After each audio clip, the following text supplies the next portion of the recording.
Graça e paz, queridas. Me sinto muito honrada por esse convite feito pela minha filha Gabriela, que é a minha primogênita, né?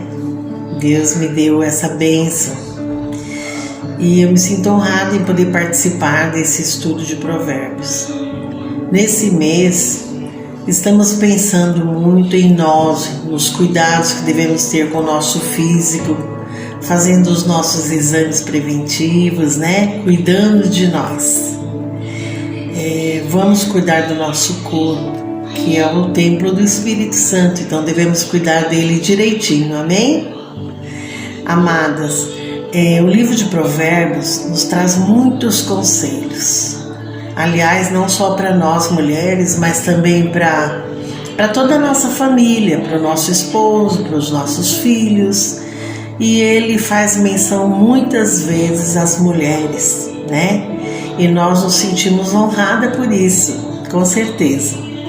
Hoje nós vamos meditar um pouco no capítulo 20.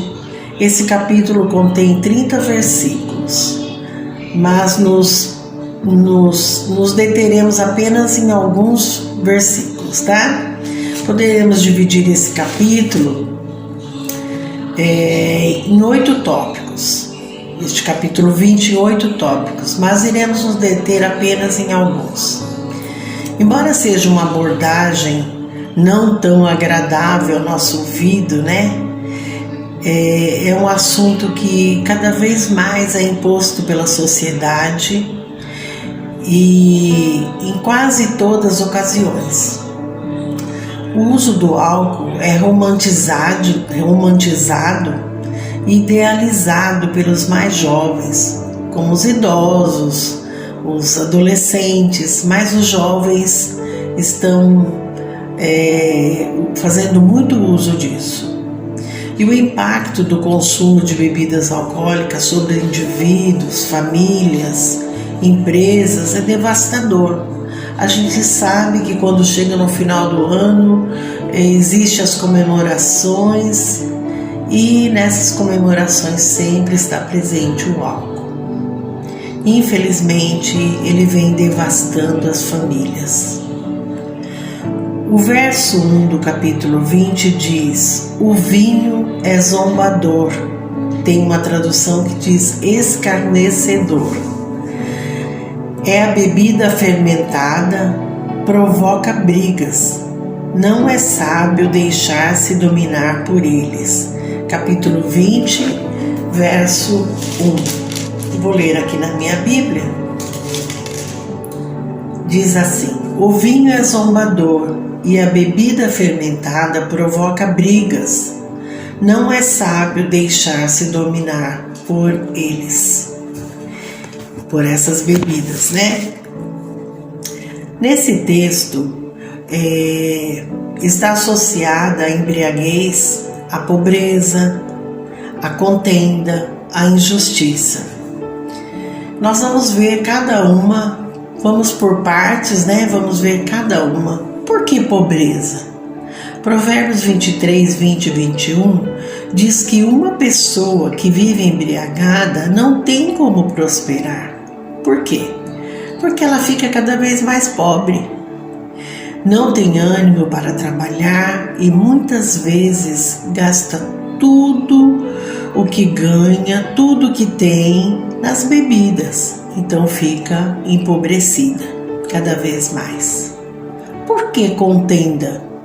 Provérbios 23, 29 e 30 diz o seguinte: de quem são os ais e as tristezas e as brigas, os ferimentos desnecessários, olhos vermelhos? A embriaguez, a bebida em excesso, ela traz tristes consequências que poderiam ser evitadas. Quantas mortes, quantas brigas nas ruas, quantas mortes, enfim, né? A gente vê por conta do excesso de bebidas. Então, Provérbios é muito sábio quando deixa esse texto como conselho para a humanidade, né? Eu não digo nem para as pessoas que já conhecem Jesus, que vivem uma vida e não vive embriagada, mas eu digo de uma forma geral, são conselhos vindo a cada um de nós. Por que injustiça? Falamos já sobre a pobreza, sobre a contenda e sobre a injustiça. Por que injustiça? Provérbios 31, versos 4 e 5, também diz que a bebida faz do ser humano uma pessoa sem noção de justiça e deixa de fazer justiça aos oprimidos. Essas consequências podem atingir todas as famílias e causar sérios problemas para cada família. Posso falar isso com propriedade, porque eu já vivi isso na minha infância. Quantas vezes eu vi meu pai chegar em casa embriagado, totalmente bêbado e causando tanta dor, tanta tristeza, contenda, injustiça, e sem falar que cada vez mais ficávamos mais pobres. Porque muitas vezes meu pai entrava em dívidas de bebedeiras e nós tínhamos que vender aquilo que nós possuíamos em casa para pagar as dívidas.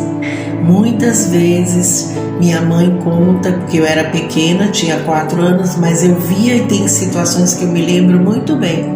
Quantas vezes minha mãe nos contava que tinha que vender saco de arroz, saco de feijão para pagar as dívidas do meu pai. Então eu posso dizer que realmente trazia pobreza para o meu lar. Nós ficávamos cada vez mais pobres, com certeza. Trazia muita humilhação, e a bebedeira ela traz humilhação ao ser humano, não só aquela pessoa que está embriagada, mas também a toda a família. É muito triste mesmo ver uma família que passa por essas situações. Mas Jesus, Ele pode mudar toda essa situação. Existe alguém que a gente tem visto o agir dele nas vidas, que muitas vezes as pessoas estão maltrapilhas, sujas, embriagadas, e quando tomam a decisão por Jesus mudam totalmente a sua postura, totalmente a sua vida. Então Jesus pode fazer isso, e eu sou grata a Deus porque Ele nos encontrou toda a minha família, a mim, meus irmãos, minha irmã, a minha mãe, e nós podemos hoje desfrutar da presença de Jesus na nossa casa. E com certeza não precisamos de bebidas para dizer que nós somos felizes, não precisamos tomar uma bebida para mudar situações. Precisamos sim saber que o Senhor está conosco, e nas maiores dificuldades é Ele que nos ajuda, é Ele que nos auxilia.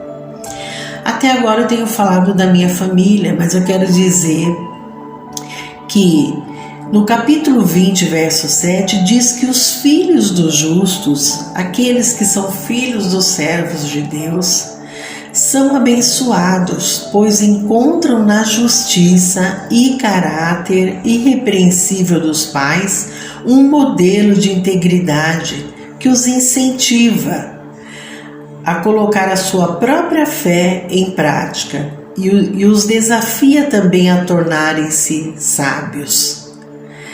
Deus muda situações. Nossos filhos são exemplos daquilo que nós vivemos.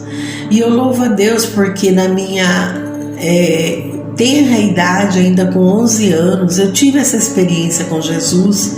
Talvez se eu não tivesse encontrado o Senhor, eu poderia ter tomado um rumo diferente na minha vida, mas o Senhor me encontrou, apesar de eu ter visto situações desagradáveis na minha casa, mas Deus foi misericordioso para comigo, para com a minha família, e nos abraçou. Aqui fala dos filhos, os filhos estão olhando, se espelhando no seu lar, naquilo que eles veem, naquilo que eles ouvem. Então nós devemos ser sábios como filhos de Deus, ser sábios no ensinamento aos nossos filhos. E eu não posso deixar de falar sobre isso, porque eu trabalho no Ministério de Educação Religiosa Infantil e com certeza as nossas crianças estão se espelhando nos nossos lares, naquilo que elas veem, naquilo que elas ouvem. Então, sejamos sábios como filhos de Deus para conduzir o nosso pequeno rebanho que Deus tem colocado em nossas mãos. Talvez você esteja vivendo esse quadro de Provérbios 20, 21, ou talvez você conheça alguém, até mesmo alguém em sua casa. Saiba que Deus pode mudar esse quadro e fazer do seu lar um lar que tenha riqueza, que tenha paz, que tenha justiça. O lar em que a família tenha prazer em estar reunida, que tenha alegria em sempre voltar para casa. É muito importante isso. Deus te dê sabedoria, minha amada. Deus te dê graça e que você seja usada por Ele, começando em sua casa até alcançar outros lugares. Deus te abençoe. Leia o restante desse texto, é um texto muito lindo e que Deus possa falar com você. Vamos orar. Pai, te damos graças, Senhor, porque Tu tens nos alcançado e a Tua misericórdia tem alcançado a minha vida. Não foi eu que te escolhi, Senhor, mas o Senhor me escolheu para caminhar contigo. Eu te louvo por isso, Pai, te louvo pela minha família, pela casa dos meus pais, pela minha mãe, meus irmãos que te conhecem. Te louvo também por meu lar hoje, meu esposo, meus filhos que te servem.